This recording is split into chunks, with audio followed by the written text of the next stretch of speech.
for coming tonight. This is the second workshop form in our series of May and June workshops. Tonight we're going to be discussing mandatory water restrictions and how they impact you.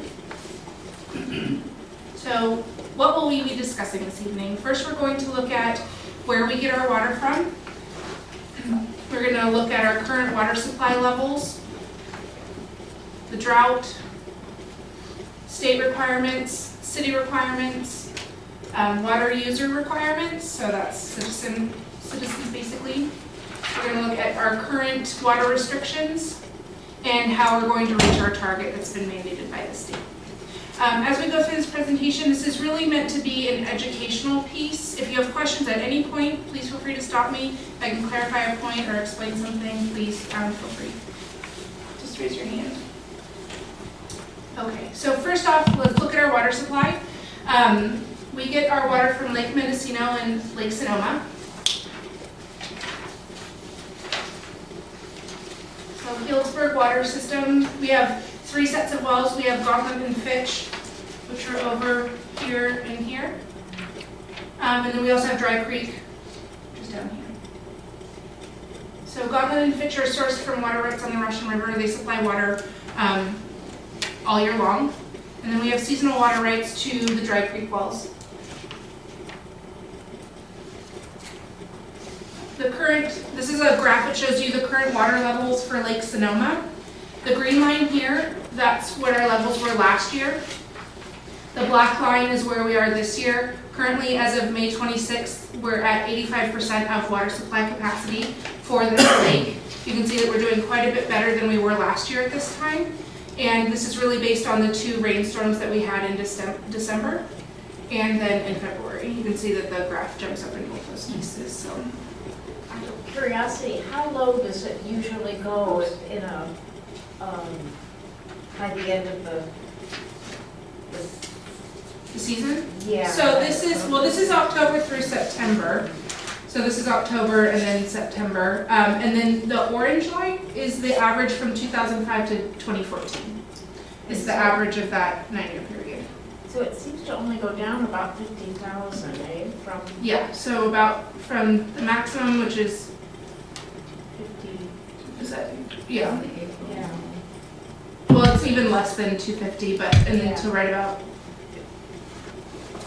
under Okay. December months. So, excuse me, I didn't know we got water here from Lake Sonoma. Lake Sonoma and Lake Mendocino. Do we usually draw it though from Lake Sonoma? Does the Dry Creek pumping station usually work Just in the summer months. in the summer? Mhm. It does. Okay. So for Lake Mendocino, again, green line is last year's supply. The dotted line is the target water supply storage curve. And then the black line is what we're at this year for supply. So this lake is at 65.9% storage capacity. So now we're going to go, were there any questions about where we get our water or how it's sourced? When you say seasonal from Dry Creek, what percentage? That I don't know, unfortunately, but I'd be happy to find out that information. And what months does that mean? That I also don't know, unfortunately, sorry. Just a clarification that both of those reservoirs, we're not tapped in directly to those. We're only getting water from the runoff through the wells. Yes, from the Russian River. Mm-hmm.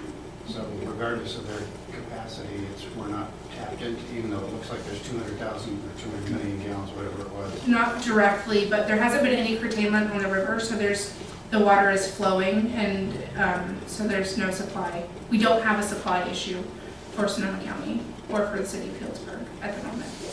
And we're doing quite a bit better, as you can see from both of the graphs, we're doing quite a bit better in both lakes than we were last year. So we still are experiencing drought conditions, and in some parts of the state it's more pronounced than in others. This has been going on for several years. From 2004 to 2009 we had a dry spell, then we had a couple of years of fairly wet weather, and then we've had for the past 4 years drought conditions. Because of those drought conditions in January 2014, the State Water Resources Control Board issued water restrictions. So that was January of last year.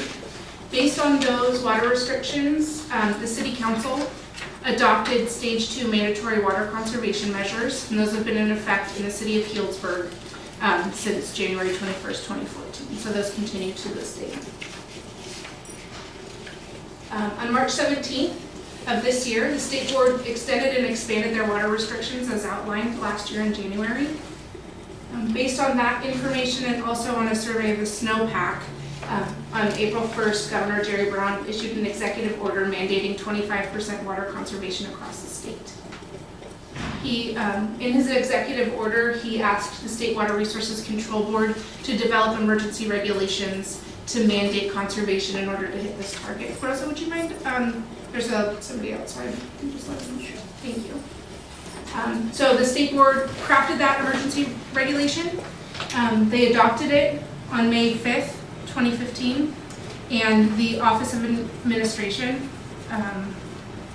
reviewed that and finally issued it on May 18th. So it's in full force and effect as of May 18th. Any questions on any of those items?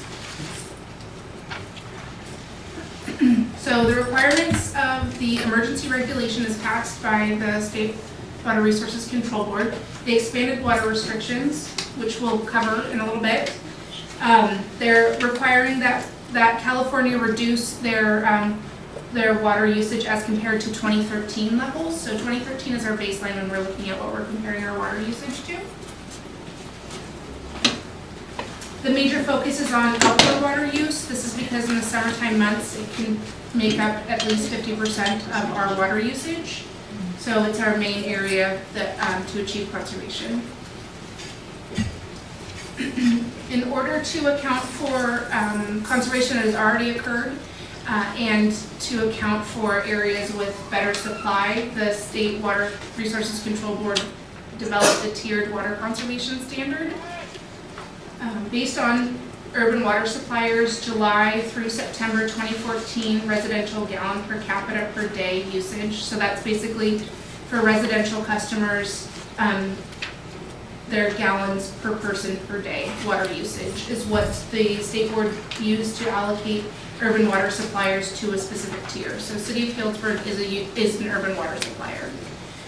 We supply our water to customers that fall within the city limits. Babe, where do we get the per capita figure from? So we supply information to the state on a monthly basis, and we use the Office of Finance estimated population. We also look at the water usage on a monthly basis to determine what percentage is residential versus what's commercial, industrial, and institutional. And on average, about 70% of the monthly usage is residential. So when I submit our reports, I look at our total production, I subtract out our wholesale water that we sell to other providers, and then I multiply it by 70%, divide by the population, and divide by the number of days in the month to calculate our per capita usage.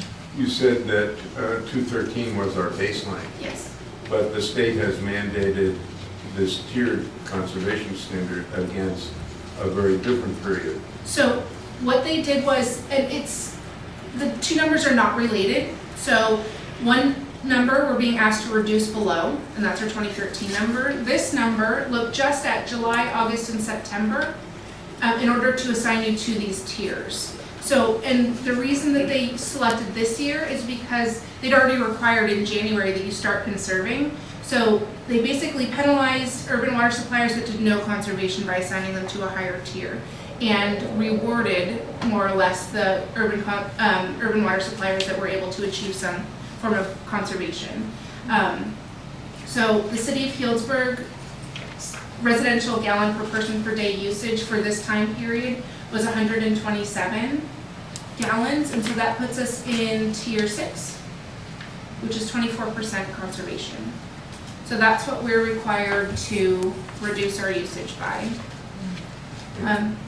This covers the months of June 2015 through February 2016. We're being asked to reduce on a month-by-month basis, so it's not cumulative. Every month when I submit my reports, and we'll discuss this in a little bit, but we'll submit our reports, and if we haven't hit that 24%, then we'll have to do some explaining. Okay, so again, it's month over month conservation target, and we're at 24%.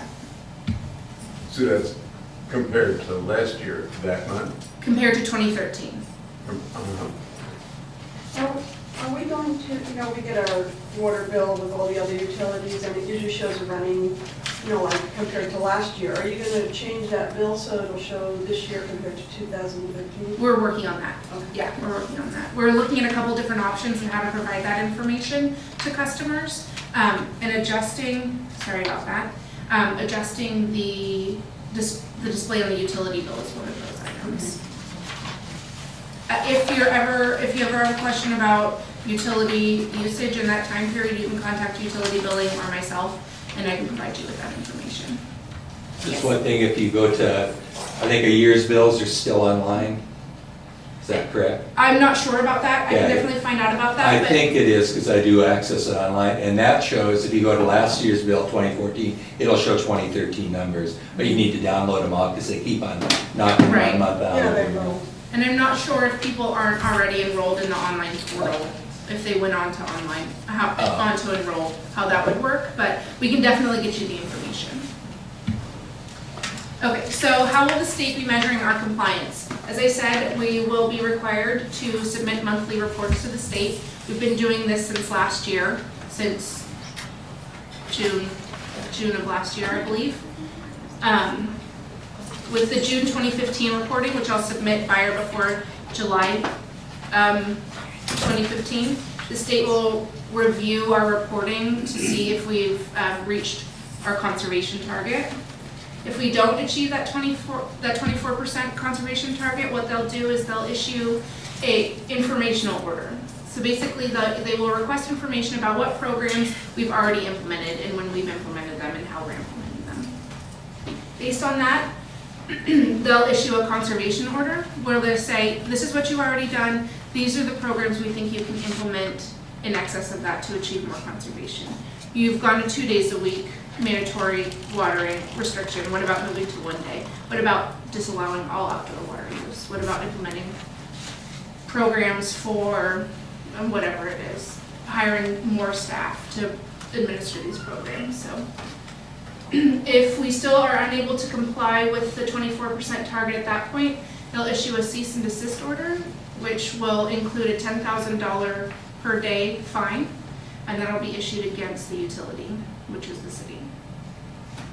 Any questions about any of that? So the city would have an opportunity to pass an ordinance that could offset those if there were egregious violations of the in-place ordinances already. Correct.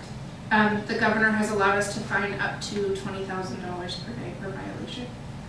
This isn't something we would pursue unless somebody was really taking advantage of the situation. Yes. When you say 2 days a week, does that just apply to the irrigation system, or can I water my pots?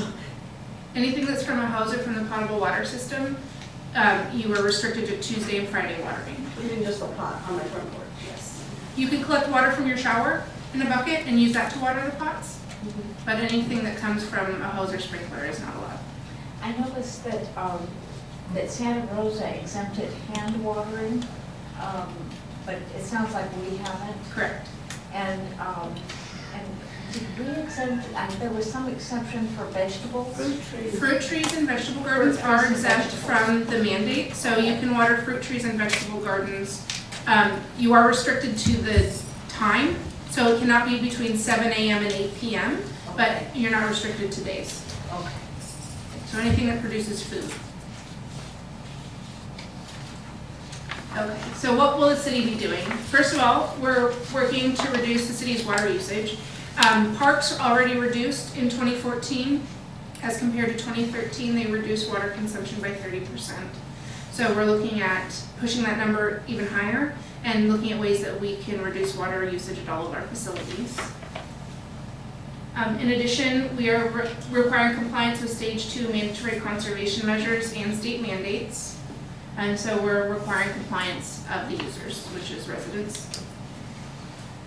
And we have an enforcement procedure to ensure that there is compliance, and I'll discuss the enforcement procedure in some slides, subsequent slides. As of right now, the city will not be analyzing bills to monitor for 24% conservation, and we will not be issuing water rationing. So right now, we're just focused on ensuring compliance with our stage 2 mandatory water conservations and state mandates. Yes? I wonder, do you have some sense that it might be harder for some sectors to achieve that? For instance, restaurants or some other groups might be hard to reach 24%, and other groups may need to do more than 24% to make the overall total? So the state actually looked at our water supply by sector when they assigned us to the tiers, and so that's why they're focusing on residential conservation. So everybody is expected to reduce 24%, but So for that's just industry, residential. yeah, but for industry, it might be that they are unable to because their production requires a certain amount of water, and they're not able to reduce below that. But as far as hotels and restaurants go, they have water conservation that they need to achieve as well. We would like to focus as much as possible on the people who have higher water use because they'll be able to reduce more relative to residents who don't use as much water. So we're trying to design programs and reach those people.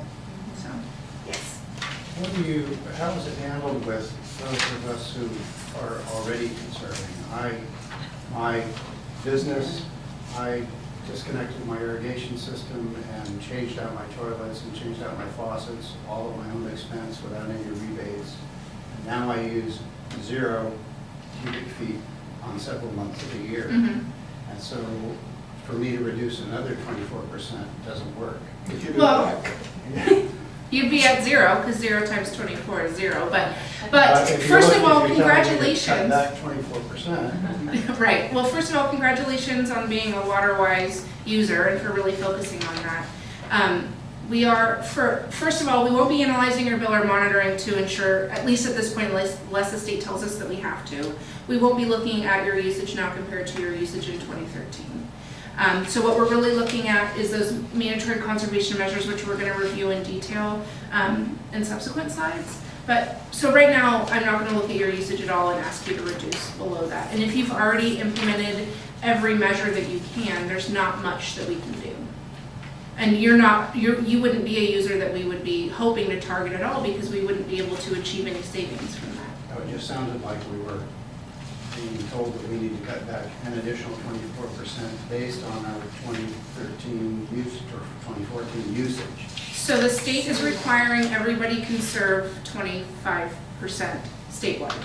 That's a statewide mandate, and I can't say that you are exempt from that, but what I can say is that overall, we're looking to achieve a 24% reduction, and there's certain sectors and certain users that are better to target for that purpose. And that, as far as enforcement goes, we're only looking at enforcing the stage 2 mandatory conservation measures at this point in time. So if you aren't using any outdoor irrigation water, then there would be nothing that we would levy against you.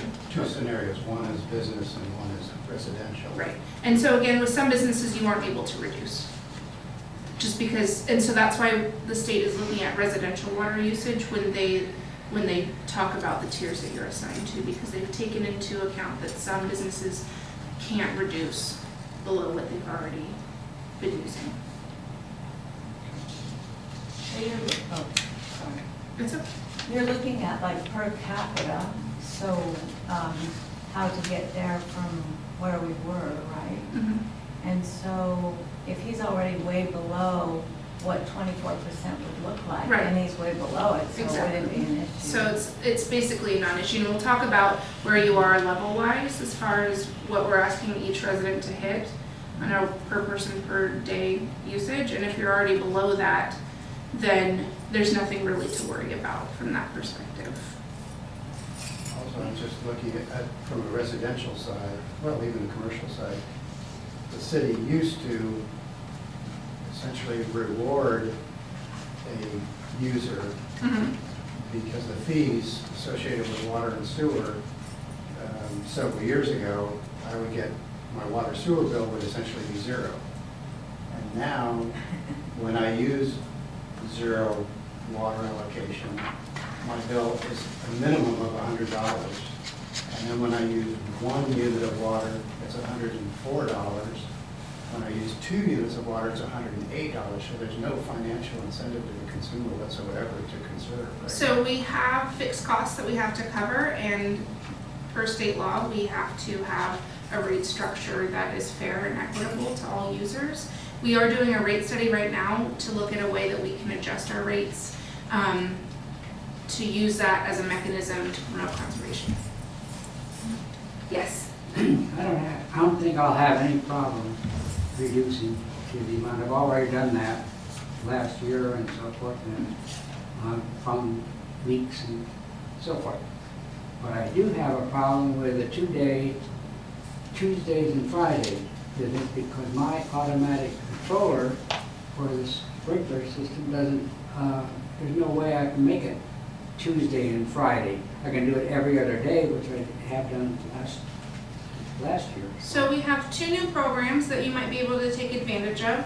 The first one is an irrigation audit program where we will have a licensed landscaper come out. They will look at your irrigation system, make sure that your sprinklers are set properly, and they'll take a look at your controller, adjust it if possible. If it's not possible, it could be that you need to replace the controller. And at that point, we have another program. It's an irrigation system equipment upgrade rebate. So you would get $100 back for installing a weather and moisture content sensing controller, and those can adjust the. So there's no appeal on that Unfortunately Tuesday not. and Friday crap. Unfortunately not. Yeah. We have the same type of control. Why is it Tuesday and Friday? Yeah. I mean, I can understand 2 days a week, but why does it have to be Tuesday and Friday? So that we're able to enforce it properly. If we allow people to water on different days, then there's no way for us to adequately enforce the mandate. Yes. And that's because there aren't any employees on the weekends, correct? Well, To run around and see if Right. people are. and we don't really have the staff to allocate to the enforcement portion of it right now. We're trying to shift things around so that we can do this. Tuesdays and Fridays were selected, I think. Arbitrarily. No, it wasn't arbitrarily. I think in the thought process behind that was that on the weekends, your outdoor area would get more usage, and so you want to water on the days when it's not being used as much, because then the water is able to soak in and so that when you're on top of any turf or anything, it doesn't incur any additional damage. If it wasn't just a staff issue, did you consider odd addresses and even addresses as a way of shifting it? I was wondering whether the pressure would go down on Tuesdays and Fridays. It shouldn't be an issue. Ice water. We've taken that into account. We've taken that into account. Yes. So are you saying that people are going to be driving around and seeing if you're watering? Or do you have a mechanism in City Hall or wherever that can say, these people I can see that they watered on Tuesday? So right now, we don't have meters in place that read your water usage instantaneously. So we are not able to see So it's if your people usage. driving around and kind of arbitrarily? So no, it's not going to be arbitrary. We're going to focus on different sections of the city. Okay, so today we're doing Parkland Farms. Right. Kind of like the way the police work. And so then what will happen is they'll issue door tags, and we'll talk about this a little bit more later. There's another point that I wanted to make in that. It's gone. It'll come back, I'm sure.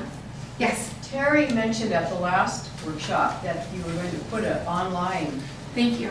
where people who see that can say at such and such an address, the hose, they just left the hose running. Right.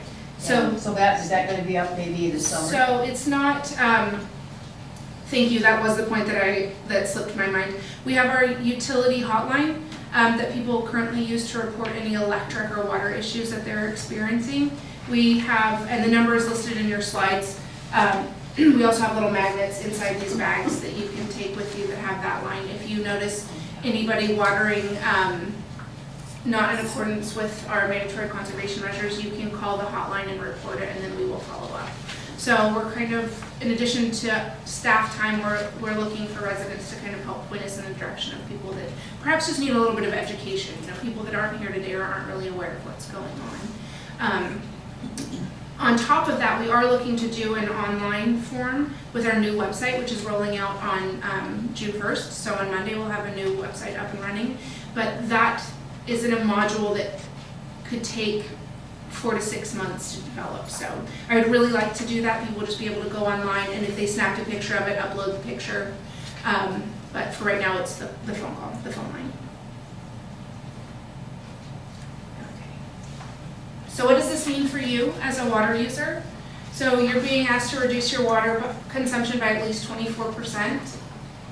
You can use any combination of indoor or outdoor water conservation measures as long as you're in compliance with the mandatory stage 2 conservation measures in the state regulations.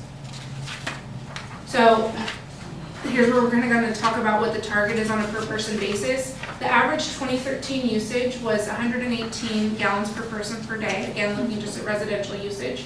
This is averaged from January through December. So in the wintertime months, usage is down around 50 to 60 gallons per person per day. In the summertime months, it can be at 150 gallons per person per day. So in order to kind of ensure that we have a target that's the same for each month, we're asking residents to hit 90 gallons per person per day as their target usage for the months of June 2015 through February 2016. And that kind of takes into account. So if you were to use, if you know that you use kind of less water in the winter time, you could bump this up a little bit, but a safe target is 90 gallons per person per day. From June until when? February. That's the time period that the state emergency regulation runs, is June through February. Excuse me. Yeah. On our water bill, is that number actually given as RGBCD? It's showed in these units or something? So, and what I'm going to kind of, in a couple more slides, we'll talk about units and how those relate to gallons. Okay. And how you could calculate your usage. But it's a billing unit that's listed on your bill, Yeah. and it's your monthly use, and that's in 100 cubic feet. Of course, the bill doesn't reflect how many people are in the house. I don't think that, right, but you know how many people are in your house, so you could do the calculation. Right. I don't think that it lists per person per day measurement on the No. utility bill. Mhm. So, and that's again something that we're looking at. How can we get more information on the utility bill? Or how can we provide a supplemental analysis to get you guys this information? But you can, and I'll show you how to do the calculation. So it's not very difficult. So you just on a monthly basis, you can kind of have a look to see where you are. Maybe look at your bills from the last several months to kind of see where you're at and to give you an idea of where you need to be. And if you ever have any difficulty in calculating that number, you're welcome to stop by. I can help you with it. You can give me a call. I really want to make sure that you're understanding your usage. And this, it's kind of good. Try to look at the positive side of this, is that it really does help you understand how you use water and maybe what's an appropriate amount and what's an inappropriate amount. So you're also expected to comply with the water restrictions. Now we're going to go through what the water restrictions are. So the only one that's new for the city of Healdsburg is the outdoor irrigation can only be applied on Tuesdays and Fridays. The exception again is fruit trees and vegetable gardens. All of the other ones that we're going to go through have been in effect since last year. And again, those are based on state regulation as well. So on those Tuesdays and Fridays, outdoor irrigation may not be applied between the hours of 7 p.m. and 7 a.m. and 8 p.m. Yeah. You're required to routinely inspect for and repair irrigation leaks. And you have 72 hours from time of discovery or notification to repair any leaks. And you said you had a program where somebody comes and checks for you? Yes, and that'll be starting in June. So next week. Is there a charge to me? So there is, irrigation audits are actually quite an expensive,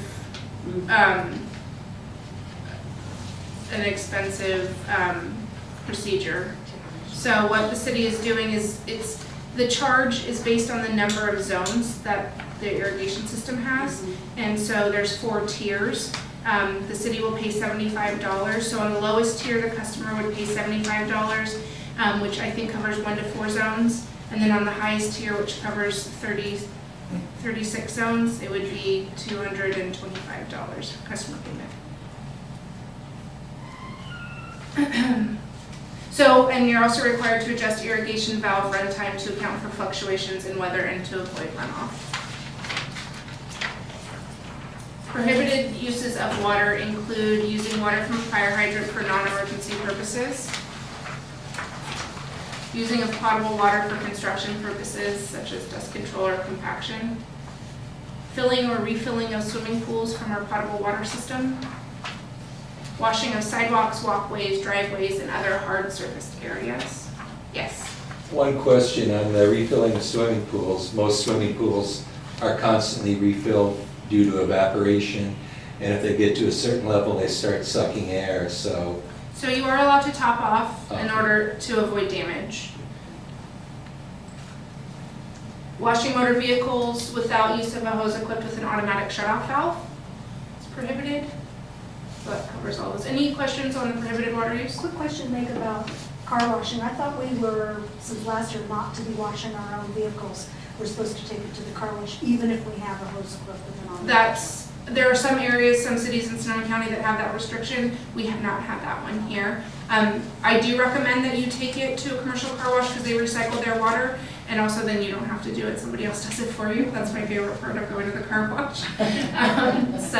But you are allowed to wash your vehicle if you have a used bucket and an automatic shutoff valve. If you are washing your car at home, you need to make sure that the water does not enter the storm drain. So you have to set up barricades to prevent that from happening. It's another reason why taking it to a car wash is a good idea. So in addition to those conservation measures that I just talked about, there are expanded restrictions from the state. So that includes irrigating, turf, or ornamental landscaping during and 48 hours after measurable rainfall. So there was a rainstorm. There was rain a couple weeks ago. I don't really want to call it, I mean, it was about 0.2 of an inch, and that triggered measurable rainfall. So the state hasn't, we're waiting for additional information and direction about what measurable precipitation is, but as of right now, 0.2 does qualify, so something to be aware of. So water may only be served at restaurants upon request. Hotels must offer guests the option of not having their towels and linens laundered every day. And irrigating ornamental turf on public street medians with potable water is prohibited. Any questions about those expanded restrictions? Oh, and the final one is limiting outdoor irrigation to 2 days per week. So how are we as the utility, the urban water supplier and as residents going to reach that 24% target? So what we're doing is we're increasing educational outreach. We're going to increase enforcement measures, especially for outdoor irrigation. We'll go over that a little bit later. We're reducing the allowed outdoor irrigation to 2 days per week, which has already taken effect. We'll be implementing an urban reuse hauling program similar to East Bay Mud. What does that mean? So it's for our recycled water program. So currently we have a tertiary treated wastewater treatment plant, and that produces between 750,000 to 1 million gallons of recycled water per day. Currently, the Regional Water Board allows us to provide that to vineyards for irrigation and to construction companies for construction purposes like the compaction and keeping dust down, things like that. We are not allowed to use it for irrigation purposes in town, and that's per the ruling of the State Water Resources, or from our Regional Water Board, excuse me. So we're investigating right now a way to offer recycled water to residents to use for irrigation purposes. And so that would be similar to East Bay Mud's program, which allows customers to go to the recycled water facility, get recycled water, and bring it back to use for irrigation. Is there still a long-term plan to pack that back to the city for golf courses and parks? It's very, very expensive. So it's, and that would then, that cost would be borne by the users. So there is some grant funding and we're looking into that. But right now, what I think is the most feasible way to do that is to have a filling station. Residents can take up to 300 gallons per day on the days when we have it operating. And large institutions could put holding tanks, storage tanks out, fill that with our recycled water, and then use that to irrigate. Increased incentive programs for the city's loan conversion program. This took effect on May 18th. The council increased the rebate from 50 cents to $1 and increased the cap from 1,000 square feet to 5,000 square feet for residential properties and to 10,000 square feet for commercial properties. And we're looking at converting more of the city's city-owned lawn areas to drought tolerant or low and no water using landscapes. In addition, we will provide reduced cost irrigation audits and free in-home water audits. Provide free direct install toilets for higher gallons per flush toilets. We'll kind of talk about that a little bit later. We'll talk about all of the rebate programs a little bit more in more depth. Implement direct install programs for low income housing. Continue the city's rebate programs for clothes washers, toilets, and irrigation timers. Increase use and awareness of rainwater and gray water systems. Work with hotels and restaurants to implement the governor's executive order and implement rate structures and incentivize conservation. Any questions about any of those items? Yes? Is the city providing a rebate program for rainwater collection systems? Not at this point, but it's something that we could offer. We offer $60 per gray water system. So we're looking at doing rainwater catchment rebate and allowing people to couple that with recycled water program should the filling station be approved by the Regional Water Board. And then you could use your rainwater catchment system to store recycled water during the summer, to use for irrigation during the summer. Yeah. But that's all pending approval from the board, from the Regional Water Board. And then finally looking at enforcement. So what will enforcement look like? Our number one priority as the urban water supplier, and actually the state's number one priority, is compliance. So actually hitting our targets. It's not about collecting fines. For us as the water provider, if we don't ensure that there's 24% conservation, we're looking at a $10,000 fine. So we're not interested in that. We're interested in helping people to conserve water so that you're not issued fines and we're not issued fines. However, if the city is issued a fine, it should be paid for by the people that are not compliant. And I'm not sure how that would look, but that would stand to reason that would be an appropriate way to do that. But it kind of depends on what we're looking at, how many people. We're hoping that we don't have to have that conversation. So there'll be notification for water overuse, so violations of any of those water restrictions we reviewed previously. It'll be issued in either a letter or a door tag. Probably, we've been issuing letters thus far, but with people driving around to look for water violations, we're moving toward a door tag system. It'll be 2 warnings. So the first door tag will be a yellow door tag. It'll list all the different infractions and will mark off the violation that occurred, the address, the date, the time. The second warning will be a red door tag, same information but red to show that's escalation. If it still isn't addressed after that, then we will issue fines at that point. So if I understood what you said earlier, the notification of water overuse will not be based upon analysis of bills. That's correct. So this is a warning system looking only at compliance with the water restrictions. In the field. Right. And also my understanding, tell me if I'm right, is that because the California Supreme Court said that, I think it was San Juan Capistrano, they couldn't have a tiered system for people that go over the amount of what we're trying to attain, because water you can only charge for the water, your cost. Right. And so that kind of complicates it in terms of making those that are high users stop using. They just will pay for it. Right. And you're going to run into that issue pretty much in every city. There's always going to be a few number of high water users that don't care, and they don't care to comply. So we're going to try to target them with the fines. But the fines that I understood was more like for runoff, if you see runoff. Right. Again, it's for at this point it's for non-compliance with our water restrictions. It could be that if we don't hit our 24% target, the state makes us implement other programs where we do actually have to analyze usage. Okay.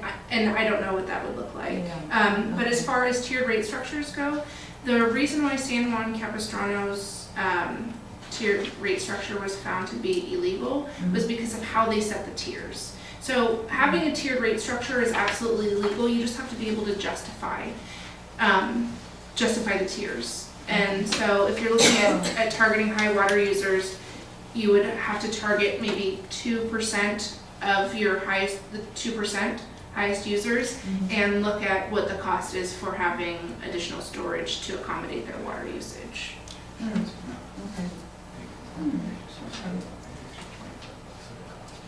And if after issue of fines, which is $1,000 per violation per day, you could be subject to loss of service. So those are for the customers that really are flagrantly using water and absolutely refuse to comply. So we do have the ability to do that. And this is the phone number to report water overuse. It's our utility hotline. You can call anytime, provide a report, and then we have a record of that, and it's sent out to staff. So, it comes to me and to our maintenance superintendent, to our utility director, so that we can follow up on the complaint. Any questions about enforcement before I move on? So now let's have a look at how does a billing unit relate to a gallon of water. The conversation about water is always discussed in gallons. It's readily understood. Oh, there's magnets. Rose is putting out some magnets on the table back there. It's our utility hotline, so please feel free to take one of those with you. So water meters measure usage in 100 cubic feet, which is abbreviated CCF or sometimes HCF. This is a billing unit. So on your bill, when you see 3, it means 300 cubic feet of water was used in that billing period. 1 CCF is equal to 100 CF, CF being cubic feet, which is equal to 748 gallons. So 1 cubic foot is equivalent to 7.48 gallons or 7.5 gallons.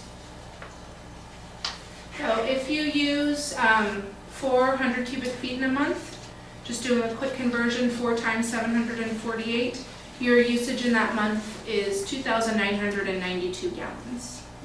So this is equivalent to 50 gallons per person per day residential usage if you're a household with 2 people and it's a 30-day month. So you're saying a billing unit is equal to 100 cubic feet? Correct. But on our bill, don't we get gallons right now? It's doing this conversion. Oh, it's doing it, so we see gallons, right? Both. So, yeah, it's measured, the water is measured in 100 cubic feet and it tells you both.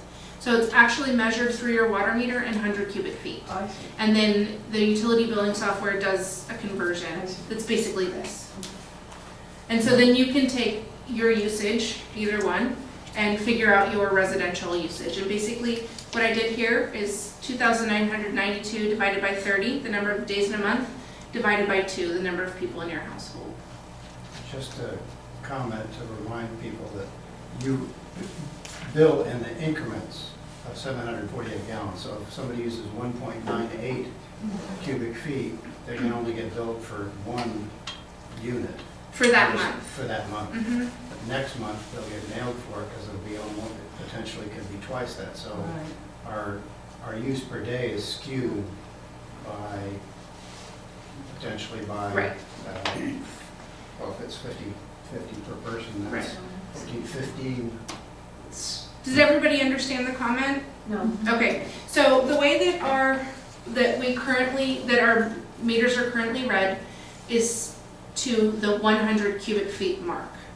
And that's because that's what our utility billing system can handle, and we're actually investigating a way to read it to a smaller degree so you can have more granular data. But basically, if in 1 month you use 150 cubic feet, it would be 1.5 billing units. Your bill will only register 1. And then the 50 goes to next month? Right, so if the next month you use another 1.5, it's gonna be that 1.5 plus the 0.5 from the previous month, so you'll have 2. Okay.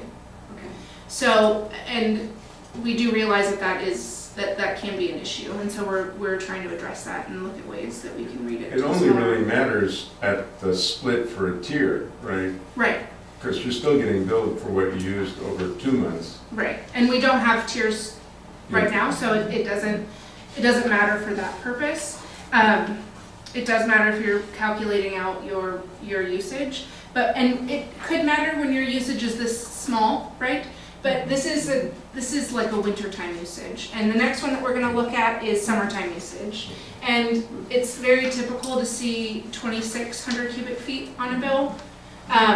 So in this, a fraction of 100 cubic feet doesn't matter as much. So in this, 2,600 cubic feet is equivalent to 19,448 gallons. So looking at, again, a household with 2 people in 30-day period, you're looking at 324 gallons per person per day. So, and this is not an uncommon number, and it's nowhere near the highest user level. So, Wow. but so that's just a way to kind of understand how billing units relate to gallons and how you can very easily calculate your per person per day usage. Any questions on any of that? So how can you hit your target? First is to be conscious of your water usage. I think just by virtue of the fact that you're in this room today, you're conscious of your water usage and really concerned about the situation, about the state mandates, and about what is being required of you. So I commend you for that and encourage you to talk to your neighbors if you can and if you feel comfortable. Trying to create as much as possible non-judgmental dialogue so people feel comfortable with this can be difficult. So be conscious of your water usage. Turn it off if it's not needed. Read your meter. Does everybody know how to read their meter? No. So I went out and cleaned my meter. Did you?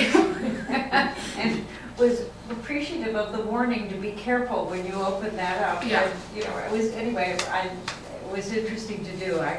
Good. I did it. Good. You do have to be careful. So do you know where your water meter is? So it's probably out in the sidewalk in front of your house. And there is a box, it's rectangular in shape, and there's like an ovular hole, and you can use like a screwdriver or something to lift it up. Is it in the ground or is it on in the sidewalk? Yeah, your electric meter is on the side of your house, but your water meter is going to be on the ground because it actually measures the water as it travels into your house. So you lift off the lid, it's fairly heavy, so be careful for your fingers and your toes. And then inside you'll see the piping, and usually they're circular and they have a black cover. You can lift up your cover and it's a dial, and there'll be sometimes it's a little snowflake or a red triangle, and that is your leak indicator. Did you notice that on yours? Was it moving? So this is a really cool little thing. It basically, if you know that all the water is shut off in your house, if that is spinning, it indicates that there's a leak. So it's kind of cool to, open it up, have a look, and turn off all your water. See if it's spinning. If it's not spinning, just go over and turn on the hose, if it's in your allowable irrigating place. And then you can see it start to spin. So that's measuring the water running through, and it can pick up a very little, it can detect a really little amount of water flowing through it. Yes? Just a point of clarification, it's not, if you have a leak, it will be moving but not spinning.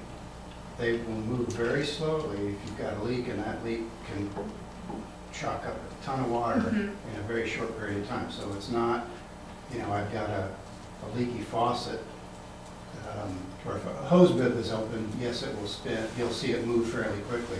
But if you have a decent leak somewhere, it'll be moving but very slowly. So you have to look at it for a while to see it move. And sometimes, and that's a good point, it kind of moves at the speed at which the leak is going. So if you have an open faucet running, it's going to move more quickly than if it's a slow leak. Sometimes what you do is a lot of times the glass on the meter will be a little bit dirty. So if you just draw a line through the soot with your finger, kind of lining up the tip of the snowflake or the triangle, you can use that to gauge on if it's moved or not. What is the snowflake or the triangle? It's just a leak detection indicator on your meter. Isn't there instructions on our city website about how to read your water meter? Yes. Okay. You can also stop at utility billing and they can show you. You can stop by here. Didn't you start installing digital meters? No, I don't think we have digital meters. We are. Yes, you do. Because we've got a new meter and I'm pretty The sure water it's meter is digital. digital? And the way they installed it, you can't read it because it's offset from the base. Just, if somebody wants to look into Yeah, it. we have two new houses in our neighborhood, and they both had to have those. But one was a new build, and he had put it in. The other person did a renovation of the casita, and they had to put it in. Well, I'll have to If you look. touch plumbing, you have to put it in. I'll have to look into that. Steve, do you know about the? Okay, I'll have to look into that. I know the meters that are in the majority of the areas, and we're putting on the little ERTs that could be used if we were going to move to an automatic meter reading program, so that we could provide like more granular data on an hourly or a daily basis. But I'm not sure if that also requires replacement of the meter with a meter type that's different than what we're currently using. But I can definitely research that, and if you guys want to contact me, I can provide that more clarification on that point. So, but this is a good way to kind of gauge where you're at and become familiar with your water use. You can go out.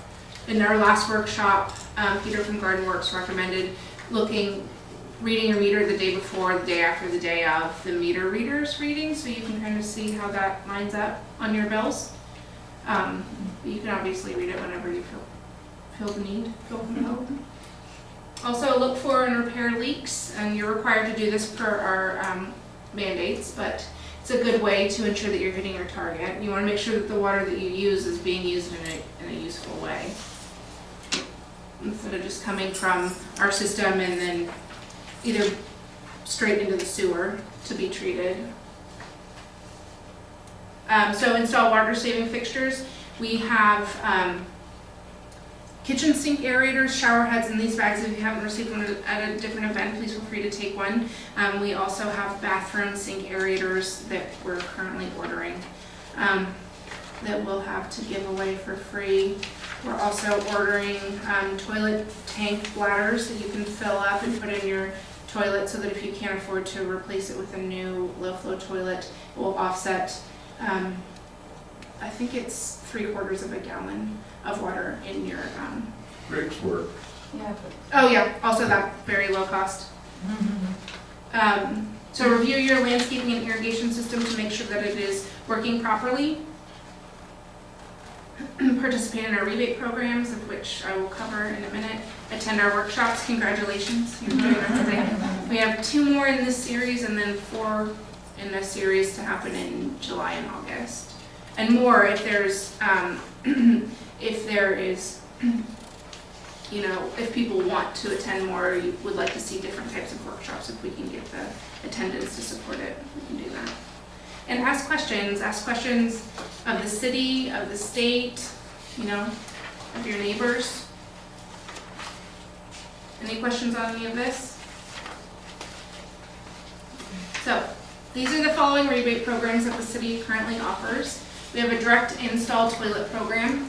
This program is done in conjunction with the Sonoma County Water Agency. We basically, applied for grant funding through Irwin with Sonoma County Water Agency and several other cities in Sonoma County. So the way that this program works is if your home or building was built in 1992 or before, and your toilets are 3.5 gallons per flush or greater, you're eligible to receive up to 2.8 gallon per flush toilets installed for free. The plumbers that provide this service will also come in and do a water audit, replace your shower heads, and install low flow aerators on your sinks. Is it possible to get one of, I mean, 0.8 is about half of what toilets were rated at 10 years ago. Can you get the toilet without getting, from the city, without getting the installation and install it yourself? So these toilets are on sale at Pace Supply in Santa Rosa. You can purchase one from them. But the toilets that we have are fully allocated for program use. But these toilets are kind of hard to find, so I'd recommend if you're interested in them but don't qualify for the program, going down and getting them from Pace. And then you can apply for our toilet rebate program. So that's the next program that we have, low flow toilet rebate. If you don't qualify for the first program, you can purchase your own toilet, have it installed. We provide a $110 rebate per fixture installed, and our requirements are that it's 1.28 gallons per flush and a WaterSense product list. And WaterSense is an EPA certification that basically just guarantees specific water saving criteria. I have signed up for the direct install. When will I know about that? How would this? So we have, I just got a batch of applications to approve today, and you're probably in that batch. There was a hold on the program because how it worked is the city provided matching funds. So we provided, I think, 10%, and then the grant provides 90%. The city decided to go ahead and spend our money first while we waited for the grant funding to be awarded. And the grant funding just took a really long time to be released, so it still hasn't actually been released. But because we're storing the toilets at our corporation yard, the Sonoma County Water Agency is going to allow us to move the program forward even though the grant funding hasn't been allocated. So that's why it was on hold for a couple months, I think since the end of February. So, long story short, I should approve it early next week, and then you will get contact from the water agency to select your plumber and move forward. For new construction, I'm sorry, go ahead. All the toilets we have now are allotted? They're not allotted, you can still apply for the program. They're allotted to program participants. Okay. So we aren't able to sell them. Okay. Has the code changed so that new construction requires to meet these standards? Steve, Like it's required, new construction, 1.28. yeah. 1.28?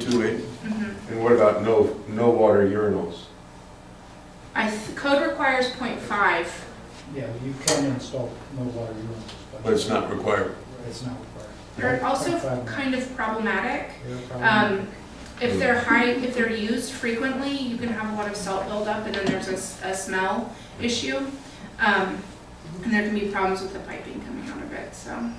Is it possible to use composting toilets now, the new high-efficiency compost toilets, I don't know. residentially? I don't think so. Steve, do you know? No, they have the incinerator toilets, which I haven't seen one, but I've heard about those. I expect that those would be quite expensive and difficult to get a hold of. So I think that there are things that you can do that would probably be a little bit easier and less expensive. I don't know, and I don't know how much more water that's going to, how much more savings you're going to get from that as compared to a 0.8. Well, there's no water at all. Right. Composting and So that's gotta be incinerator like- toilets, They're available at Real Goods, but they don't use water. So I don't know what the requirements are for that for a health and safety standpoint. I kind of have a question along with what Richard said about remodeling. If you're in the process of remodeling or going to be adding space or whatever, along with the products that are going to be appropriate to put in, how do you work with the city to make sure that you're able to get extra water for that space?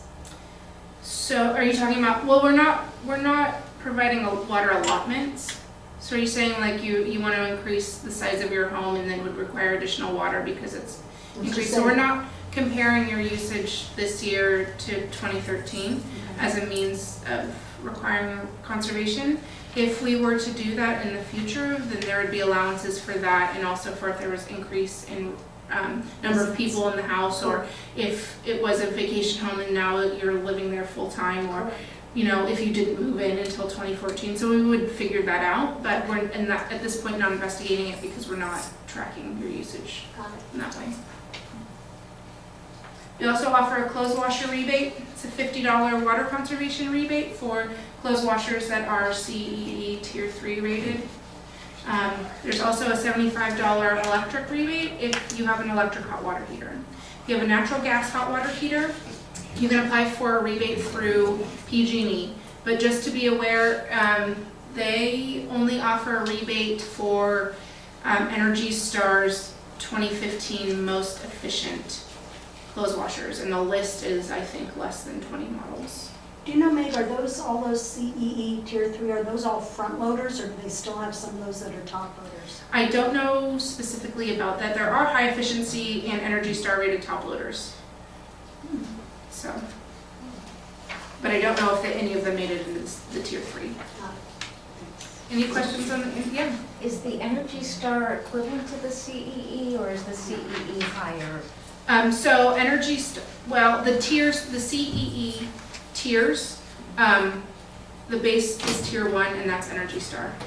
And then there's Tier 2 and Tier 3. And so those are all Energy Star rated, but the tiers are more strenuous. So a Tier 3 is more energy and water saving than a Tier 1. Any more questions about indoor? So for our outdoor programs, this is our most popular program, is our lawn conversion program. It requires an application, pre and post conversion inspection. We're currently offering, $1 per square foot. Yes. On my slide, on my paper, it says water audit before you got to this. You didn't address that. Oh, excuse me. What is that about? Boom, there he is. Just right down there at the bottom. So the water audit is something we currently offer an energy home audit, and we're adding a water component to that. So it's a free service. We come in, it's fairly high level, so it's mostly talking about what you have and your behaviors around energy and water use. We provide information about ways to conserve and rebate programs that you could participate in. So, and we use Skype, which is Sonoma County Energy Independence Program, to provide those audits. So you would call me, and then I would collect some information from you and provide that to our contact. His name's Craig Carlock. He would then call you to schedule a time to come to your home. And that one's free? Yep, free. And we'll talk about the irrigation one, that's one that has a cost, but it's just because it is so costly to provide, I couldn't make the numbers work to pay for an entire irrigation audit. So back to our rebate program for outdoor. So lawn conversion, we offer $1 per square foot, 5,000 square foot cap for residential, 10,000 square foot cap for commercial. Did you get more money? Because you were offering 50 cents a square foot, you told me you were going to run out of money.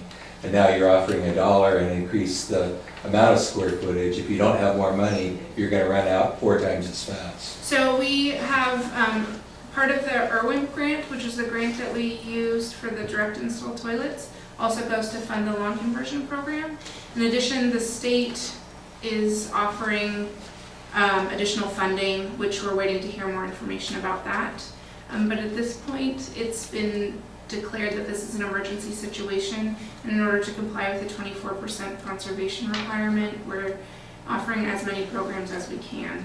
So this isn't a forever, the rebate won't be at this level forever, but for right now, so that we can ensure that we hit our targets, this is what we're offering. Well, going back to what I discussed with you before, we were going to do that, but our problem is most plants, even if they're drought resistant, need more than 2 waterings a week to survive the first year.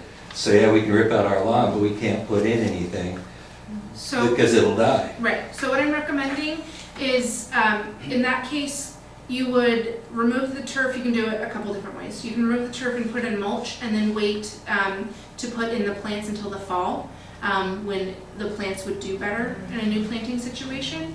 You can apply for the program and then not implement any of, stop watering your lawn completely, but not implement any of the turf removal or replacement until the fall. So there's a couple different ways that we can work. But when would we get the money on that? After the program, after the project is complete. So we still have to plant the plant, so if the money runs out, we're just out of luck. Well, if there was that kind of a situation, then we would figure out a way to reserve the funds. I mean, but the issue would be, you would have to be committed to the project if we would for us to hold the funds for you.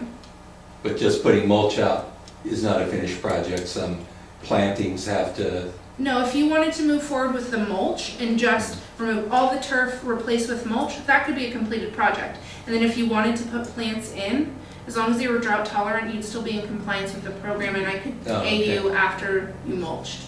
But if you wanted to not do anything until the fall, then we would have to figure out some way to put the funds on. okay, thank you. Any more questions about lawn conversion program? Yes. Do you have a list of contractors that take out your lawn? We don't provide any contractor recommendations. There is the Sonoma County Master Gardener Program. If you had to put cardboard down. Oh, so that's called sheet mulching, and you can do that. If you don't want to remove the turf. I'd like to remove it, but Oh, I okay. don't know how. So then there's the Qualified Water Efficient Landscaper Program, which was developed by the Sonoma County Water Agency. Their website is qwel.net. And they have a list of qualified landscapers, or landscapers that received that qualification. So that could be a good place to look. Okay, we're also, starting June 1st, going to be issuing, or allowing participation in our irrigation system audit. So this would be, you would call the city to schedule that. I would then provide your information to the contractor that we're using. We're using Garden Works. They would call to schedule a time that's convenient to provide the audit. They'll inspect your existing system and make adjustments and minor repairs. They'll also provide a report to the homeowner or the water user, outlining items that need to be addressed immediately, and then long-term items that can be addressed, and also a list of rebate programs that you could benefit from. And again, this is a cost-sharing program, and 75% of that cost will be covered by the city. So when the Garden Works comes out, you would pay at time of service, or they can bill you. 75% or $75? $75, excuse me. And then the final program that we have is our irrigation system equipment rebate. So this is for weather and water content sensing controllers, pressurized, pressure regulating equipment, and point applicators. And it would be up to $100 per qualifying upgrade. Yes. Do you have any sort of list about what type of controllers you are looking to have us use, or is it just go out and make a good guess? So they have to be water and weather sensing Yeah, controllers. what I'm saying is, do you have a list of those types of controllers, so I can go down to Home Depot and say, I need X? Right, so I can provide that information Okay, to you you. can. Okay, fine, thank you. One other question, so Garden Works will come out at a cost Mhm. and look over things and tell me how I can improve Mhm. the system. Yeah, and then if they say maybe you don't have a controller, your controller's out of date or in poor quality, they can say, hey, you should think about replacing this, and you can participate in the city's equipment upgrade rebate program. Okay, so in addition, we have yard signs. These are for our lawn conversion participants. We're having these produced. They should be ready in the next week or so. So for anybody that's participated in the program or will participate, they can have one of these signs if they'd like, put it up in their yard. Just sort of indicates, it's a way to celebrate what you've done, and also indicates to your neighbors that they can come over and talk to you about the process. And it also has our website on there. We also have yard signs for people who Either want to celebrate a low or no water using landscape that they've already installed, or that don't want to remove their turf but are committed to not watering it during this emergency regulation period, they can use one of these brown with the new green earrings. Also, we have our free community water conservation workshops. Last week we had our how to inspect and evaluate the performance of your current irrigation system. I have the slides from that, and I'd be happy to provide those to anybody that's interested via email. Once we have our new website up and running, I'll be able to post all of that on the website, so you'll be able to access that anytime you like. Today we're having our how will mandatory water restrictions impact you. Next week on the 3rd, it's basic principles of drought tolerant landscaping, so that's going to look at the types of plants and how best to plant them. And finally, on June 10th, we're having a landscape water budgeting and irrigation efficiency workshop. And those will all be held here and from 5:30 to 7:30. We will also be having a practical solutions to creating a water-wise home series. This will happen in July and August, end of July, beginning of August. I'm still finalizing the dates. Probably looking at starting July 13th. It's going to be provided by Daily Apps. It's going to be a series of 4. The first is going to be Water Conservation 101. Second will be Indoor Solutions, then Outdoor Solutions, and then Home Scale Gray Water and Rainwater System presentation. These will all be held at the Foss Creek Community Center. It's on Healdsburg Avenue, and the dates and times will be announced. We're thinking probably to do 5:30 to 7:30 for that. We're just, finalizing the dates. We have several ways that you can connect with us. The Utilities Department has rolled out a new tagline. It's called Smart Living, so it's how do we live smartly in Healdsburg with the resources that we have. You can connect with us on Facebook. We have our Smart Living Healdsburg page, and also our Parks and Rec page. We have our new website that's coming June 1st. It's pretty slick looking. I don't know how many of you use the current one, but it's much better. Oops. And then we'll have a Twitter and Instagram account arriving soon for all you people who love to tweet and post pictures. And that's it for me.